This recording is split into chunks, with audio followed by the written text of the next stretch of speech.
Today, I'm going to be blind ranking Fortnite seasons with PlayStation Esports. Every season that I'm given, I have to lock into a ranking list and I cannot move it whichever seasons I get after that.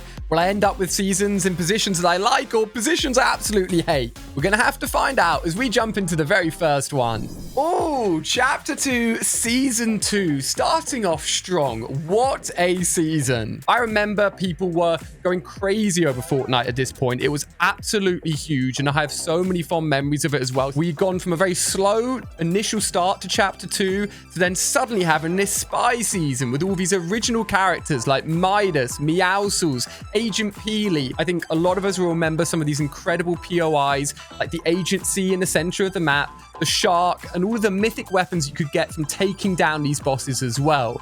The weapons were super strong, and if you got hold of them, you were coming out on top and were putting yourself in a fantastic position to then go on and hopefully get a victory royale as well. Something that I also loved doing during the season was getting my community involved in the videos. We did 100 player drops where literally every player in the game would land at one point of the map, which is just absolutely chaotic. There's a lot of people, everybody going to one place right now. These did really, really well. Maybe some of you guys watching were even in those videos back then. It was such a fun time. Oh, it's so close.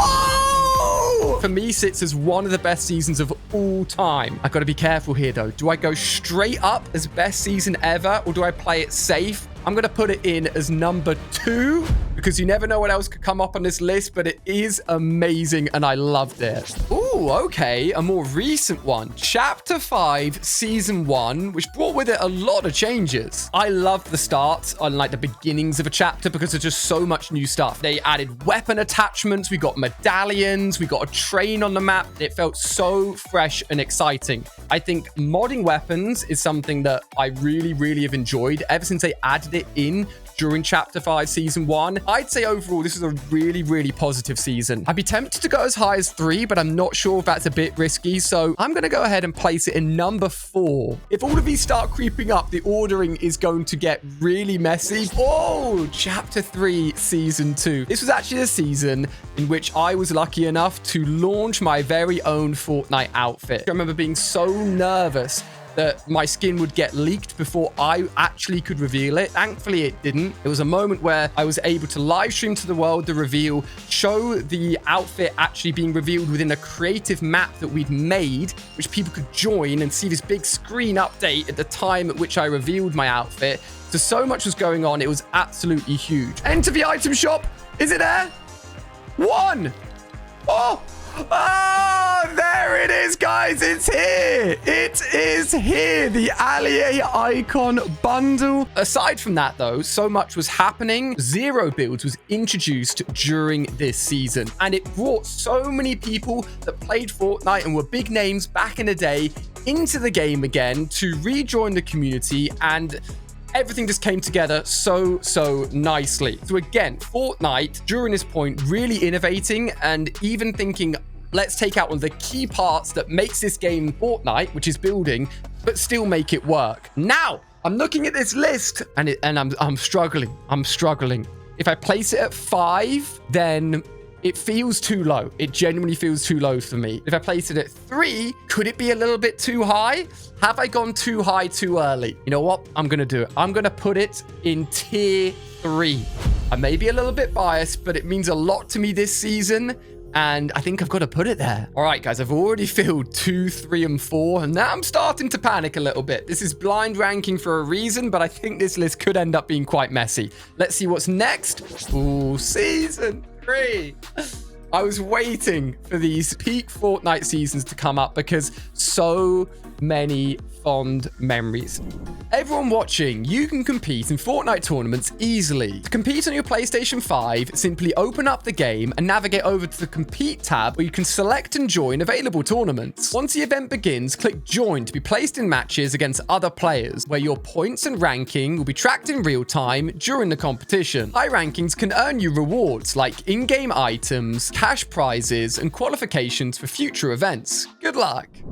we have just got the very first battle pass that actually has all 100 tiers on it. All of these battle pass skins and whatever was added didn't even feel that big at the time. We didn't realize how big these big season and battle pass updates would become, but it was awesome. We also got the introduction of the Deagle. We got the hunting rifle, which people absolutely love, and all of the additions that came along with it, including llamas, believe it or not. I remember flying down onto the map and finding my very first llama, just sat there and spending ages opening it up to get all of the loot that it would give you. Oh, I found a llama! It would take ages to search. How long? Like 5 times longer than a supply drop. And as I look at this list and try and work out where on earth this is going to be placed, I'm starting to panic a little bit. Maybe I shouldn't have been so generous with my first few because there's so much that was added in. Do I want to commit to this being my number 1 season? For me, I don't think it sits above Chapter 2, Season 2. So it can't take the number 1 spot. So I'm going to have to put it, I think, in number 5, which is still a really good slot. But then going into the rest of the seasons, I can only do 6 or below or 1. Ooh, these rankings are getting seriously tricky. I'm almost scared to see what's next, but let's reveal it. Oh, Chapter 2, Season 4. Oh my goodness. AKA like the superhero themed season. Content overflowing. I mean, the Battle Pass, iconic. People to this day still wish that they'd been playing Fortnite during that period so they could pick up all of those superhero skins. During the season, we also got Fortnitemares, which is a big Halloween-themed event. So that was chucked in there just to make it even better. Why not? The cool thing is they also tied in a giant event. As up in the sky, we had a giant supervillain flying towards us, just starting off as a little glint. We built up towards an epic live event at the end. We had to try and fight him, defeat him, and then luckily we managed to rift him away. This is such a top tier season. I don't think I can put it at 6. Like, I just can't put it at 6. I think I may have to delegate a number 1 spot and just commit to it. As Chapter 2, Season 4, Nexus War. Let's put it up there.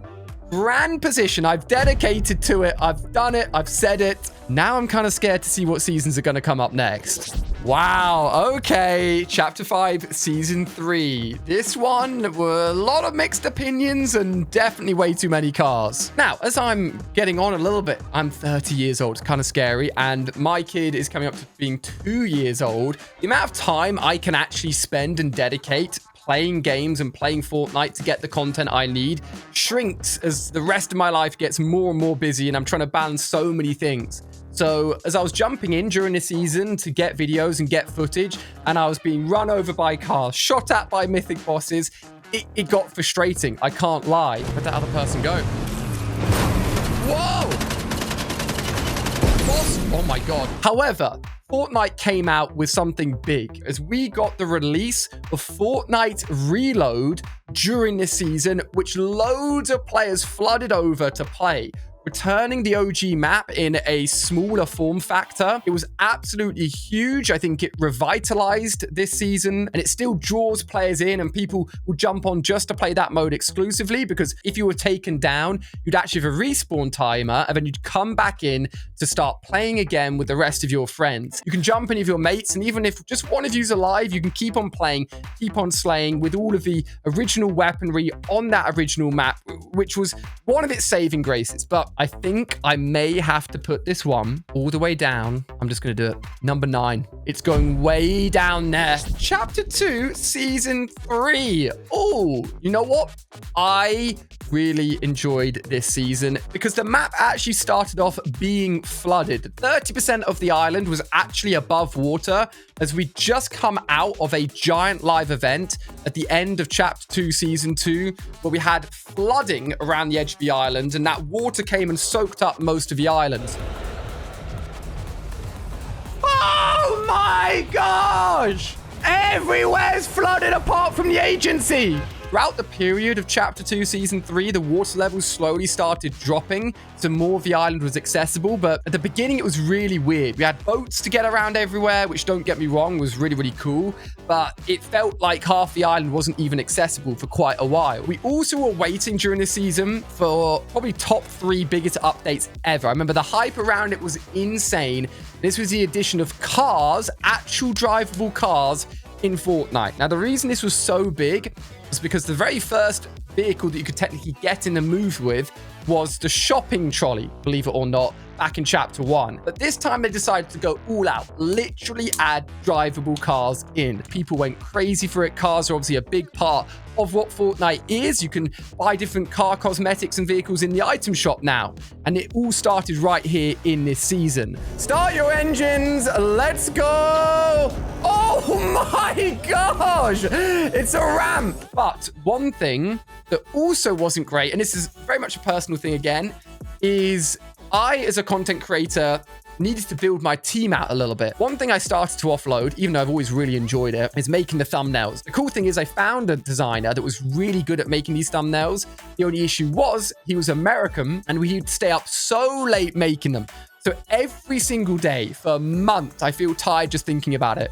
I'd record my video. The editor would start working on the video. The video would be done maybe late evening. And then I'd wait talking to my thumbnail designer until 2, 3, 4 a.m. in the morning every night, trying to perfect the thumbnail, put the video out, and then repeat this cycle over and over. I mean, look at the list, guys. I can't put it anywhere in the top 5. I don't actually think I would, to be honest with you. If I'm just listening to my gut or what my heart says, I'm going to go 7. Let's commit to 7. It was still good, but not quite good enough. It leaves some space. Nice little gap there. 6, 8, and 10. 3 more seasons. Where will they go, though? I knew it! I knew this season was coming. I should have left space for this season. Okay, let's get into it. The very first Fortnite original superhero season, which introduced, in my opinion, 2 of the coolest skins Fortnite have ever done, were actually part of the inspiration that made my very own Fortnite outfit when it came out, which is in the form of the Omega and Carbide outfits. These outfits basically started off with a very basic version with no armor on them. And then throughout the season, you have to rank up to get every piece of armor attached to them. Now, to this day, if I ever check out people's lockers or they ever ask me to show them my locker, checking that they were around during the season and fully ranked up those outfits to get all of those styles is a big thing. A lot of people that played back then that didn't do it still regret it to this day. Now, we just come off the back of Chapter 1, Season 3, where a giant meteorite had hit the island. But to everyone's disbelief, when we booted up Chapter 1, Season 4 to see what the island was like, instead of the meteorite having destroyed Tilted, it actually destroyed part of Dusty Depot and left a huge crater in the center of the island. We also got the introduction of tons of new content this season. I mentioned before how shopping carts were the very first thing Fortnite ever added in. It was actually in this season. They also added in the jetpack, allowing you to zip around the map. That was a huge update. Fortnite were already in the mindset of trying to speed up how you could get around the island and how games progressed to make them a little bit quicker, because don't forget, back then you couldn't even sprint. You just literally walk around everywhere. It was such a different time. On top of that, we also started to get the very early signs in the development of the Fortnite original story, something that is very close to my heart and something that I've been following ever since it began. In this season, we actually got one of the very first of the 7 characters that went on to be big, mysterious characters throughout the Fortnite storyline. And the very first one that arrived was in the form of the Visitor. The Visitor came to the island in this meteorite, where he actually ended up constructing a literal rocket, which then actually took off and made one of the very first live events in Fortnite.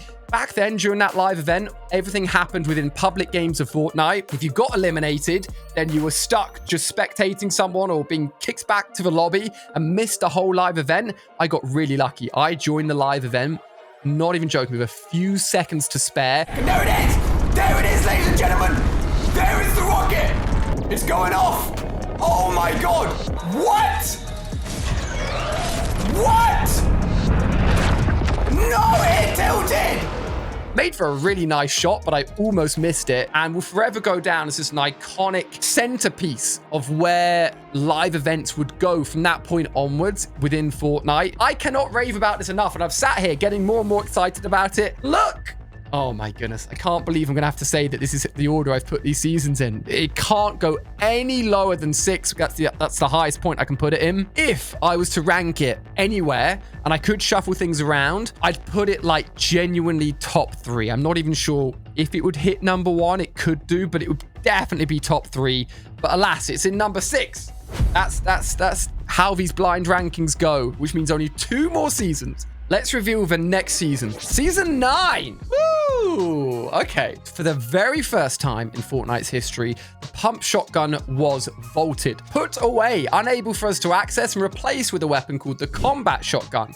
This thing fired a little bit quicker, had a far further range. It was just very different to the high-powered, close-range, hard-hitting shotgun we had in the past. It was such a controversial change because the pump was that weapon you'd always have in your inventory, and this was going to be the season which would host the Fortnite World Cup. I actually went ahead and attended the Fortnite World Cup, which was an incredible event. I played in the Pro-Am, where basically an amateur and a professional partnered together, and it was all a bit of fun, and really enjoyed it. But to spectate and see Booger get crowned as the World Cup champion was absolutely incredible, and the atmosphere and the hype at that event was insane. And during the season, we were actually building up to a giant live event happening where this monster, the Devourer, came out of the chunk of ice that had come to the island a few seasons ago, was now circling around the map, and we knew he was going to come and attack on the map at some point.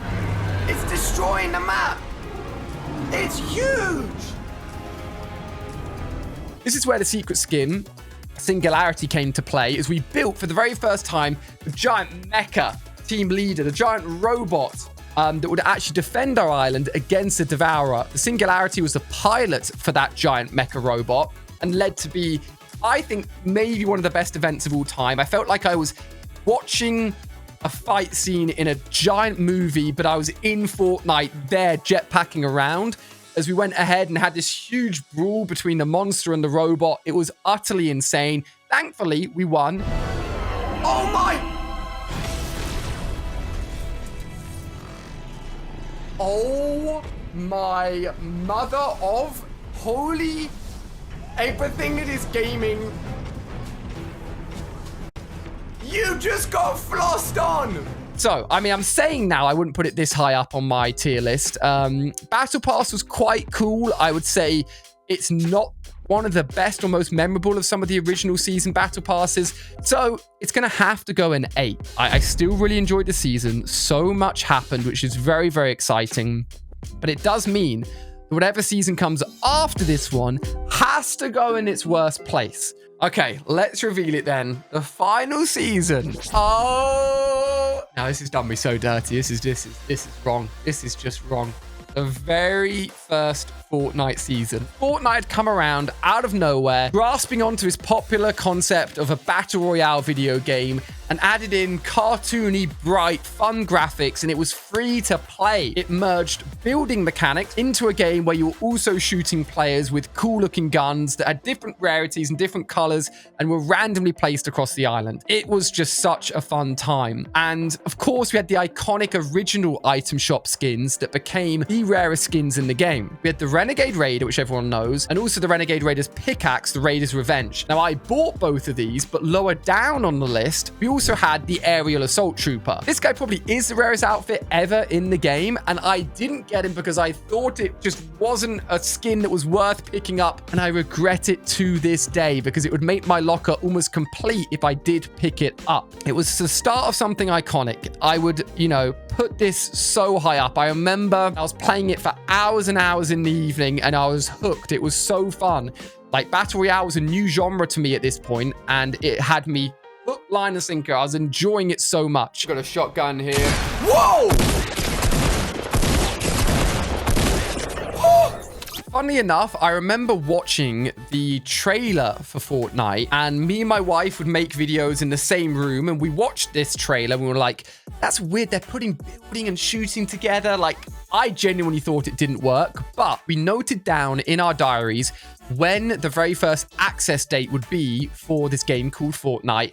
And that date came around and that date went. And I did not bother downloading or even see much about this game until about a week or two later. So I started getting suggested these videos on my YouTube and I'm like, I'm just hooked. This just looks amazing. So I went in blind, still not knowing much about the game, and made my very first video where I basically just sat in a house for the whole game. I mean, who didn't do that in their very first Fortnite game?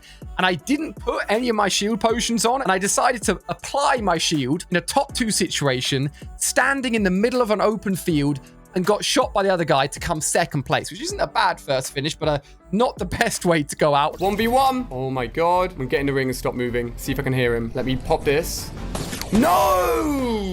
Where was he? With an epic rifle. Oh, I just needed some extra shield. I still had 1 sniper bullet left. We came second place. On top of that, my Allier channel had only ever been Call of Duty until that point. And I put out a few Fortnite videos, and I ended up doing something called Fortnite Friday, where every Friday I put out a Fortnite video. And if it got enough likes on the video, I'd then make another Fortnite video on the Saturday. Almost every Friday, we'd hit that like goal. And almost every Saturday that I'd then put out another Fortnite video. And it got to a point where the Fortnite views were just flying up and I was loving this game. So I decided to make the pivotal change to actually become a Fortnite content creator and dedicate all my time to that game. I've jumped back into making some Call of Duty videos since because it's still a game very close to my heart. But that's when Fortnite really took over my channel and accelerated me into the crazy growth and journey I've had for the last 7 years, giving me my own outfit in the game, and still here to this day playing Fortnite and really, really enjoying it. And it all began in this season.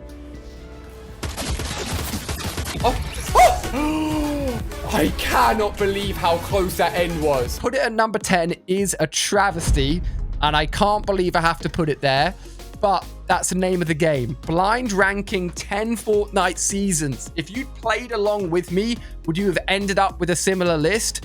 What do you think of a list now that it's fully in place? Some of them make a lot of sense. Some of them hurt my soul. That's just how it works, unfortunately. And that is a list we've ended up with. Let me know how you think I did, and let me know what your favorite Fortnite season is in the comments. And don't forget, if you've enjoyed the video, subscribe to the channel and click the like button as well. If you want the ultimate competitive experience, head over to Fortnite tournaments on PlayStation 5. Simply open the game and navigate to the Compete tab, where you can select and join available tournaments. Once the event begins, click Join to be placed in matches with other players and track your points and ranking in real time during the competition. High rankings can earn you rewards like in-game items, cash prizes, or qualification for future events. Good luck! PlayStation